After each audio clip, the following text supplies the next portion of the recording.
जो अनुभव मी तुम्हाला सांगणार आहे कदाचित तो विश्वास न बसण्यासारखा आहे। मी एक एसटी कंडक्टर आहे। त्या दिवशी माझी ड्युटी पुणे ते माणगाव व्हाया ताम्हिणी घाट या ठिकाणी होती। निसर्गाच्या सानिध्यात असलेला तो सुंदर घाट, पण सुरक्षेच्या दृष्टीने तेवढाच भयानक। कारण या घाटात गाडी चालवताना तुम्ही जरा चुकले की तुमचं दर्शन मृत्यूशी होतं। जे या रस्त्याने जात असतील त्यांना या गोष्टीची पूर्ण कल्पना असेल, आणि जर हा प्रवास रात्रीचा असेल तर भीती दुगुणित, कारण दिवसा सुंदर दिसणारा हा घाट तितकाच भयानक वाटतो। आणि इथे किती भयंकर अपघात झालेत ते बऱ्याच लोकांना माहिती असेल। माझ्यासोबत तो थरारक अनुभव घडला। त्या दिवसाचा मंगळवार होता। माझी नाईट ड्युटी होती। माझ्या सोबती ड्रायव्हर प्रमोद भाऊ होता। आमची ड्युटी या घाटातून बऱ्याच वेळा लागली होती, त्यामुळे आमच्यासाठी हा नेहमीचा रुटीन होता। गाडी दिवसापेक्षा रात्री कमी भरली होती।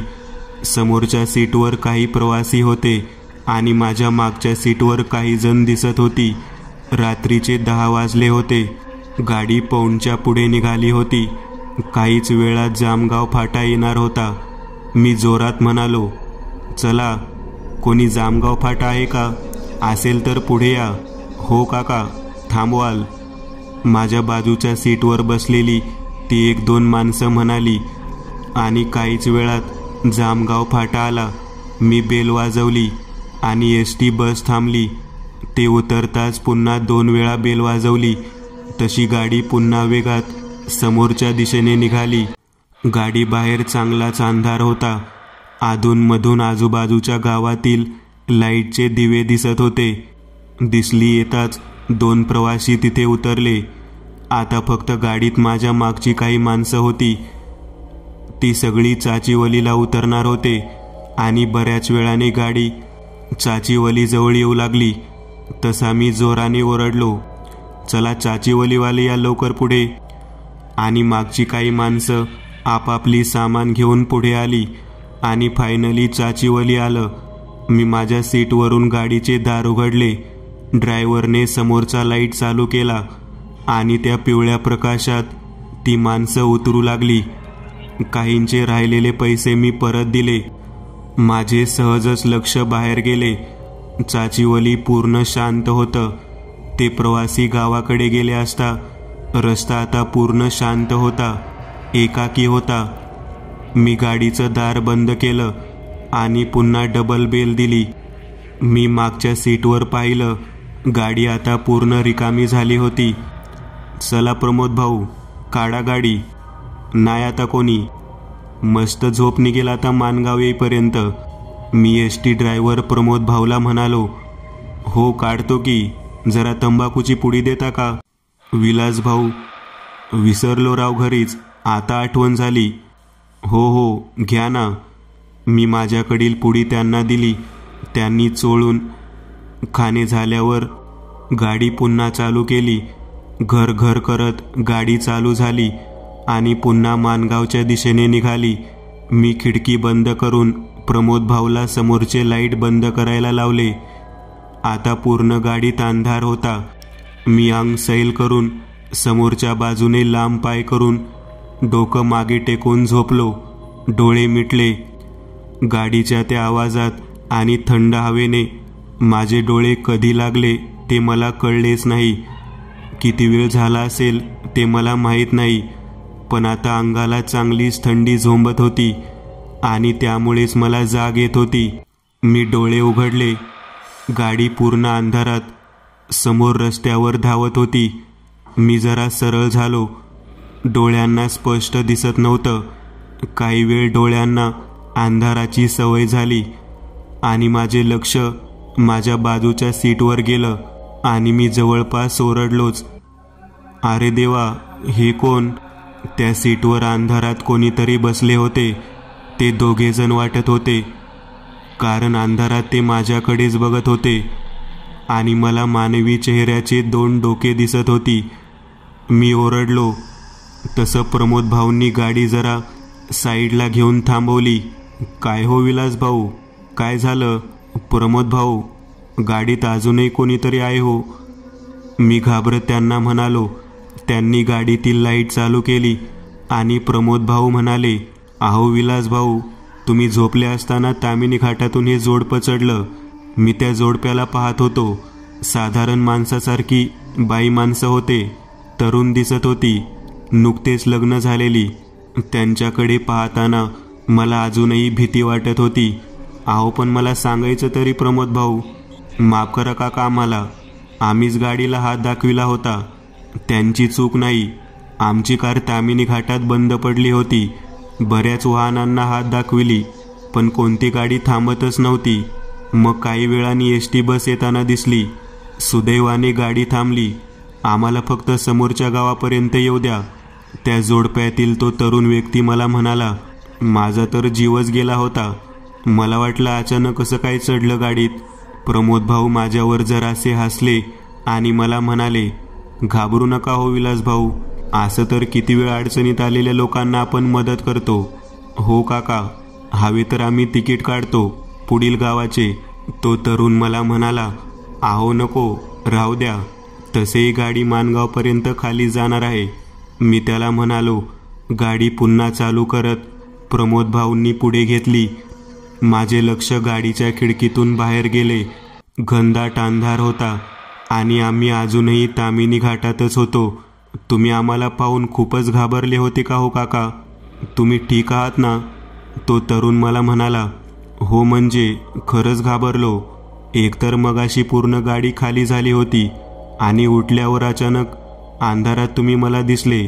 घाबरणारच ना? हो, तेही बरोबर आहे. हो, तर एका क्षणी वाटलं गाडीत कोणी भूतच चढलं की काय, असे म्हणत मी हसलो. त्यावर ते समोरील जोडपं जरा विचित्रपणे पाहत मला म्हणाले, हो तर तेच आहोत आम्ही काका. मला परत जोराचं हसू आलं. बस करा हो, आधीच मला मगाशी हार्ट अटॅक आणला असता तुम्ही. नाही, आम्ही खरेच बोलत आहोत. यावेळी त्याच्यासोबत असलेली ती बाई मला म्हणाली, बरं बरं, मानलं तुम्ही भूत. मग भूतांना माणसासारखे बोलता सुद्धा येते का? त्यावर ते दोघेजण काहीही बोलले नाही. तुमचा खरंच आमच्यावर विश्वास नाही का? अहो कोण विश्वास करणार? चालते फिरते माणसासारखे भूत कोणी पाहिलं का? मी या रस्त्याने गेले कित्येक वर्ष आलोय. किती लोकांना मी माझ्या गाडीत तामिनी घाटातून बसवलं. पण पहिलं जोडपं पाहतोय मी, जे स्वतः सांगत आहे की मी भूत आहे म्हणून. ते जोडपं माझ्याकडे पाहून हसलं आणि म्हणालं, कमाल आहे राव काका तुमची.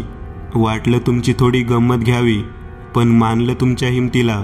मी जरा जोरात हसलो आणि प्रमोद भाऊला म्हणालो, काय राव प्रमोद भाऊ, सांगायचं तरी की 2 भूत आपल्या गाडी चढली म्हणून. त्यावर प्रमोद भाऊ सुद्धा गाडी चालवत हसले. प्रवासात माझी झोप कुठच्या कुठे पळाली. किमान प्रवासात बोर होण्यापेक्षा असं गोष्टी करत प्रवास करणे किती चांगलं. मग पाहुणं, कुठे निघाली तुमच्या भूतांची जोडप्यांची सवारी? मी त्यांना म्हणालो. ते दोघेही हसले आणि मला म्हणाले, कोलाडला एका नातेवाईकाचं लग्न होतं, तिकडं जात होतो. मूळचे आम्ही पुण्याचे. घरून निघताना जरा उशीर झाला. रात्रीचे 10 वाजता निघालो. मधात धाब्यावर जेवण केलं आणि परत निघालो. वाटलं सगळं व्यवस्थित होईल.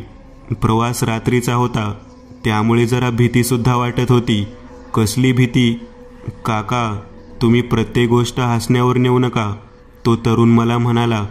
बरं बरं, पुढे सांगा. मीही जरा सिरियस होत त्यांची गोष्ट ऐकत होतो. भीती याची काका की आम्ही मधात लागणाऱ्या तामिनी घाटबद्दल ऐकून होतो. इथे झालेले अपघात आमच्या ध्यानी होते. त्यातच इथे रात्रीला प्रवासात गाडीच्या मधात अचानक कोणीतरी येतं. काही लोक असे म्हणतात की इथे झालेल्या अपघातातील प्रेतात्मे आपल्या गाडीसमोर येतात. नाही हो, आम्ही तर कित्येक वेळा घाटातून गेलो आहोत. आम्हाला कधी नाही दिसलं काही. सगळ्यांना नाही दिसत. काही वेळ आणि काळ असतो काका. म्हणजे? मी त्यांना म्हणालो, काका मला सांगा, तुमचा कोणता गण आहे? म्हणजे मनुष्यगण आहे की देवगण? तो तरुण मला म्हणाला. मी त्यांना म्हणालो, माझा मला तर याबद्दल काही माहिती नाही. तो तरुण जरासा हसला आणि म्हणाला, तुम्ही उद्या घरी जाऊन घरच्यांना विचाराल. बरं, मी म्हणालो. आणि तो तरुण पुढे बोलू लागला. तामिनी घाटातून जाताना आम्हाला हीच भीती वाटत होती. आणि एकदाचा तामिनी घाट लागला. आमची गाडी चांगल्या गतीने समोर पळत होती आणि अचानक गाडीच्या मधात कोणीतरी आले. एका क्षणी वाटलं की दगड असेल. माझा गाडीवरील ताबा गेला आणि माझी गाडी जवळपास समोरच्या खाईत गेलीच होती. पण मी ब्रेक दाबून कसे तरी गाडी कंट्रोल केली. गाडी बंद पडली. पुन्हा चालू करण्याचा प्रयत्न केला, पण गाडी चालूच होत नव्हती. शेवटी आम्ही गाडीतून खाली उतरलो. आजूबाजूला पाहिले, पण कोणीच दिसलं नाही. नेमकं गाडीच्या समोर कोण आले होते तेच कळत नव्हते. शेवटी आम्ही घाबरत तेथून दुसऱ्या गाडीला हात दाखवत होतो, पण कोणत्याच गाड्या तामिनी घाटात थांबत नव्हत्या. आणि किती प्रयासानंतरही एसटी बस आम्हाला मिळाली. त्यांच्या या गोष्टीवर मला जरासे हसू आले, पण पुन्हा हसणे मला ठीक वाटले नाही. ते दोघेही आता माझ्याकडे पाहत होते. काका, तुम्हाला अजूनही विश्वास बसला नाही तर, ते मला म्हणाले. मी त्यांना म्हणालो, हे बघा, वाईट नका वाटून घेऊ, पण असे काही नसतं. एवढ्यावर तो तरुण मला म्हणाला, जेव्हा दिसेल आणि तुम्हाला कळेल तेव्हा तुमची हालत काय होईल हे फक्त तुम्हालाच माहीत. असं म्हणून ते जोडपं पुढे पाहू लागलं.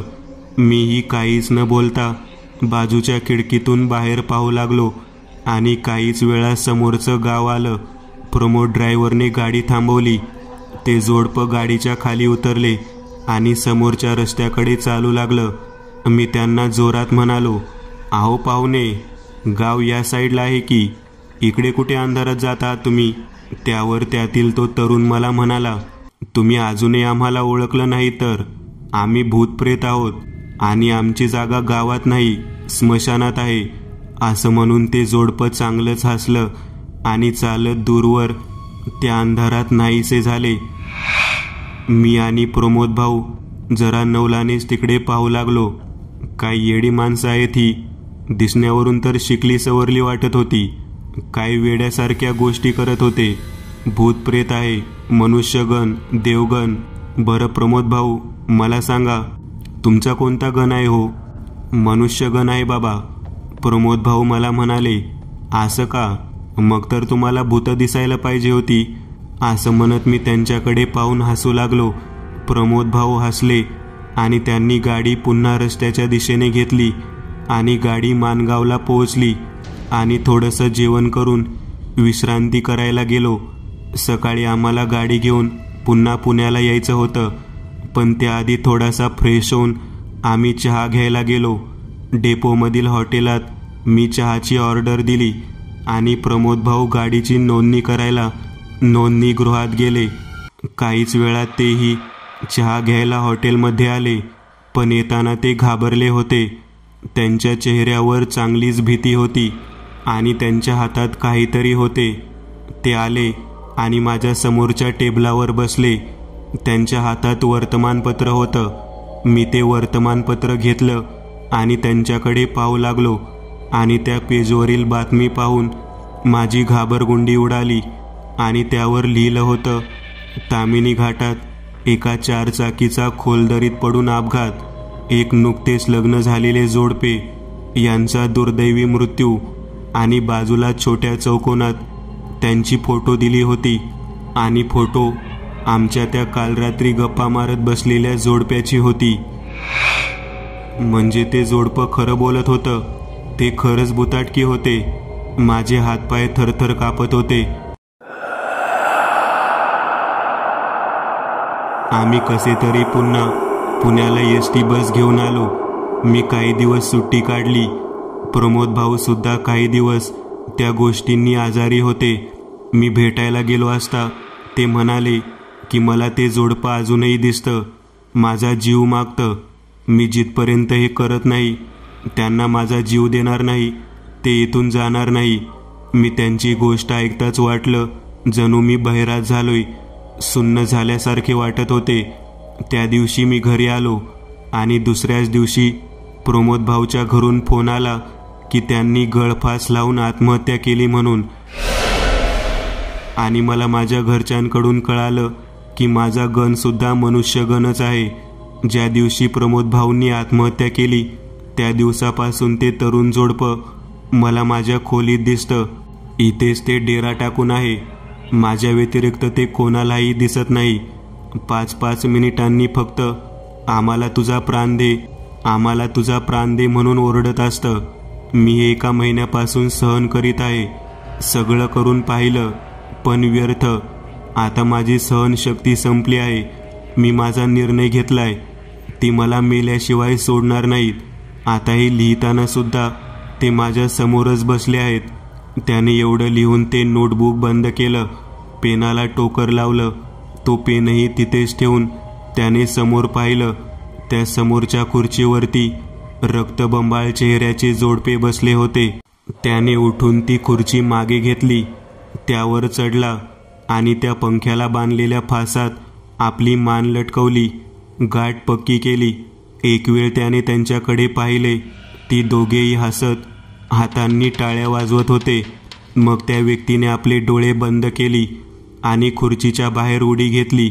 मग काही वेळ तिथे पायांची तडफड झाली आणि मग सगळं शांत झालं. समोरच्या त्या खुर्च्या सुद्धा आता खाली होत्या. मित्रांनो, आज पुरतं एवढंच. तुम्हाला जर काही गोष्ट आवडली असेल तर नक्की लाईक करा. तुमच्यापैकी बरेचसे जण व्हिडिओ लाईक न करताच पळून जातात.